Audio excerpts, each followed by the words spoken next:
This week, global elites met at the World Economic Forum in Davos, where discussion on crypto featured the usual FUD. Two high-profile guests, however, were absent, namely the US President and the UK Prime Minister, Donald Trump because of the government shutdown, and Theresa May because of Brexit. On the surface, Brexit and funding a border fence may seem unrelated, but if you look underneath, they are rooted in growing discontent with the elites of the world, spurring a wave of populism that has spread to Hungary, Italy, and even Brazil. While various world leaders and economists were happy to dismiss crypto and question its existence, in fact, it was the very existence of the World Economic Forum that became front and center of the discussion, after a Bloomberg panel show went viral. Davos is a family reunion of the people who broke the world. To take this... Okay, the world we live in that you cover has worked for a narrow slice of people. Tony Blair and Bill Gates were asked to respond, but they were clearly caught off guard.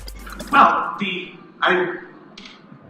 if people think, communism works better or something, I don't know. Pavel Durov, who has attended Davos in the past, might be launching the TON or TON very soon. Sources close to the Telegram CEO revealed to Cointelegraph that, following the $1.7 billion ICO last year, the mainnet and token for its blockchain-based TON platform could be launched as early as March this year. In Venezuela, the future of the petro is in doubt and the country is in turmoil, as the US formally recognized the opposition leader as president after a semi-coup took place, whereas Russia and other allies are continuing to stand by Maduro. Also this week, McAfee is on the run, a Wyoming crypto bill, and the Bank of International Settlements says Bitcoin must depart from proof of work. Ladies and gentlemen, I'm Molly Jane, and this is your weekly Hodler's Digest. Although the crypto market was relatively stable this week, let's still have a quick look at its weekly performance.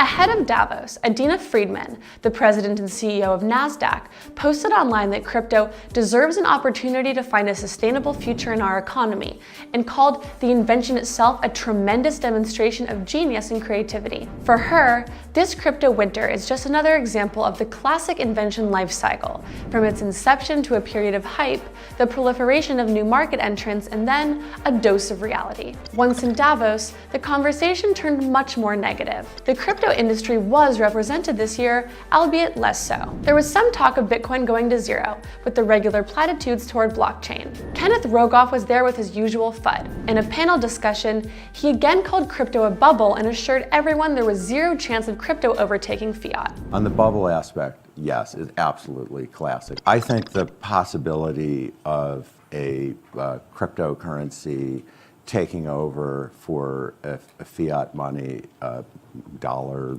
pounds, whatever, is basically zero. But I want to say I don't think it's worthless.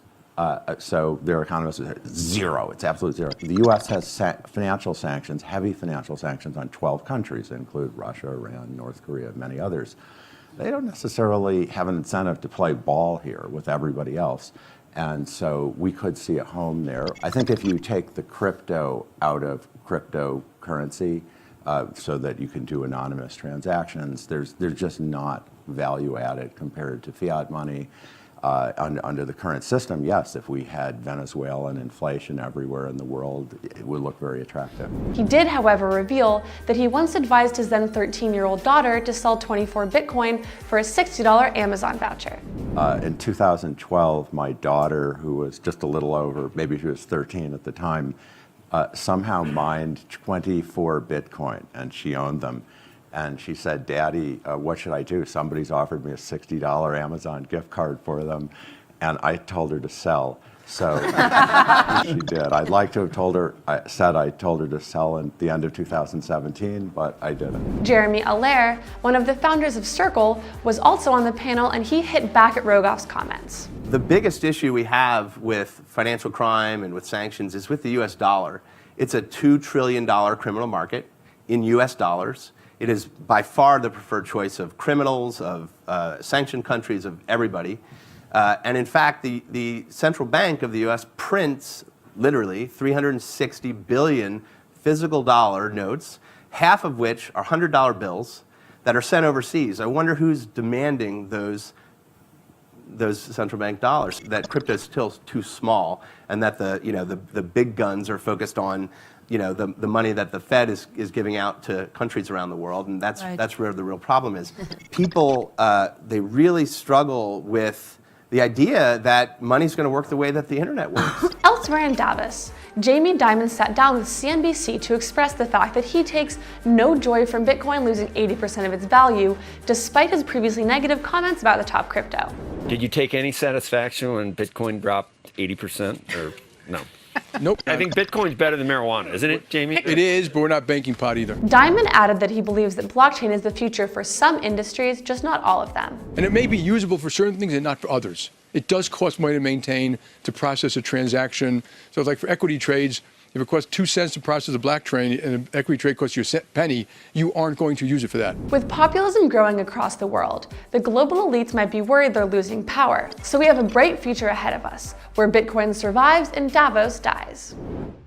BitHub, the world's second largest crypto exchange by trading volume, is planning to go public in the US by means of a reverse merger. Also known as a reverse initial public offering, the term indicates that a private company will acquire a publicly listed company in order to bypass the often lengthy process of conducting an IPO. In this case, Singapore-based BitHub's holding company has signed a legally binding document in which it states the intention to acquire the already public company Blockchain Industries. The combination of the two companies will be known as Blockchain Exchange Alliance, and it will be the first publicly traded crypto exchange in the US. The move will help BitHub in expanding its operations in North America. The CEO at Blockchain Industries, Patrick Moynihan, said that the deal will bring liquidity, solidity, and expansion to the crypto industry. BitHub is not the only company that opted for a reverse merger as a backdoor to go public. Also this week, OKC Holding Group, the parent company of crypto exchange Coin, bought a controlling share in a Hong Kong publicly listed company,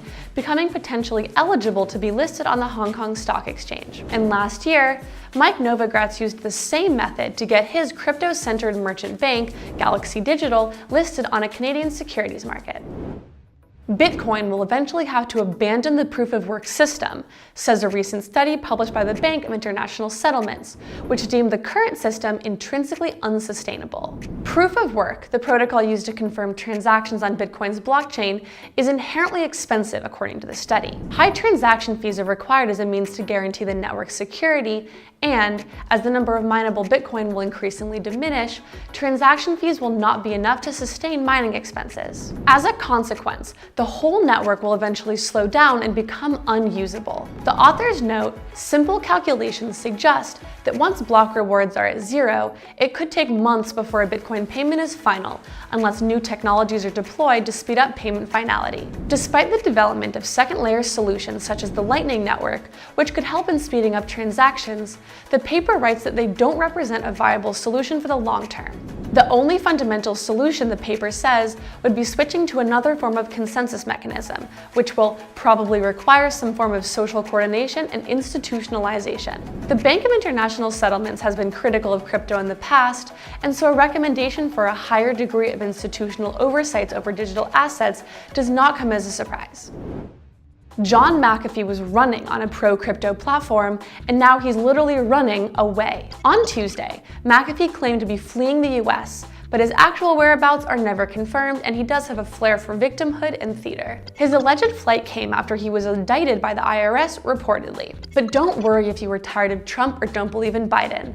His presidential campaign will continue from his boat. He recorded his current escapades on Twitter for the world to see. Here's the best of it. Good evening, ladies and gentlemen. You're probably wondering how I'm going to manage my presidential campaign from a boat. I have with me on this little speaker my campaign manager, Rob Logia, in New York. So what's actually happening here, people? Every so often, and very rarely, a clash of old and new cultures brought about by technology changes civilization. Cryptocurrencies is one of these technologies, and probably the most dramatic to have occurred in human history since the invention of fire. A new crypto-friendly bill was introduced last week in Wyoming. If approved, Wyoming will become the first U.S. state allowing local banks to provide custodial services for digital assets, in the same way they do now for mainstream securities. Also, digital assets will be classified as one of the following: securities, assets, or currency, thus enhancing the clarity of cryptocurrency's status in Wyoming. In an interview with Forbes, Wyoming Senator and proponent of the bill, Tara Nethercroft, said, "The time is now to provide the pathway for blockchain and cryptocurrencies, and Wyoming has the nimbleness and responsiveness to the needs of these industries to respond accordingly to the growing and adapting landscapes of cryptocurrency." According to Caitlin Long, co-founder of the Wyoming Cryptocurrency Coalition, the introduction of the bill is an important step towards Wyoming becoming the sandbox for the crypto industry. We reached out to Caitlin and asked her to comment on the issue. What we're hoping is that the industry migrates here. It's got by far the best laws, and that's exactly what the intent is that folks come here. So the institutional piece of that is just a small piece of it. I think, a lot of folks seemingly this week were really surprised to learn that there is a very active lending market for Bitcoin, especially, but all virtual currencies. And of course, that's not happening on the blockchain. So that's all happening in, traditional centralized databases. There are a number of startups in this field, and every one of them is taking a lot of legal risk. So what we're aiming to do is, just by clarifying the legal status of the assets, it gives them less legal risk, and they're more likely to come to Wyoming as a result. Probably the most meaningful impact of all of that is that virtual currencies get the same transferability rules as money. So there were some folks who picked up and said, wait a minute, virtual currencies are money. That technically, no, that's not the case. The states in the United States cannot determine what legal tender is in the United States. By Constitution, we can't do that in the states. But what we can do is apply the same transferability rules as money. And so that's a big deal, because no other state has done that. And what it means is it improves the negotiability of Bitcoin and other virtual currencies as assets. You may be wondering, what the heck is this? Not your keys, not your coins. Why would anyone ever want to custody their coins in an institution? Aren't we trying to get away from institutions? And the answer is, of course, yes. As an individual, you should never hold your Bitcoins or cryptocurrencies on any exchange or institution longer than you have to. The challenge is that institutional investors, by law, in most countries, not just the United States, are not allowed to self-custody their assets. And so until we can actually change those rules, what's going to happen is, as institutional investors come into this industry, they're going to have custodians. Therefore, given that custody is going to form in this industry, how can we do it in a way that keeps with the ethos of the industry and the peer-to-peer nature of the technology? That's what Wyoming's aiming for. What do you guys think about Davos? Should it be canceled next year? Have the global elites really destroyed the world? Comment your opinion below. And as always, remember to like, subscribe, and hodl. Cointelegraph. Like, subscribe, and hodl.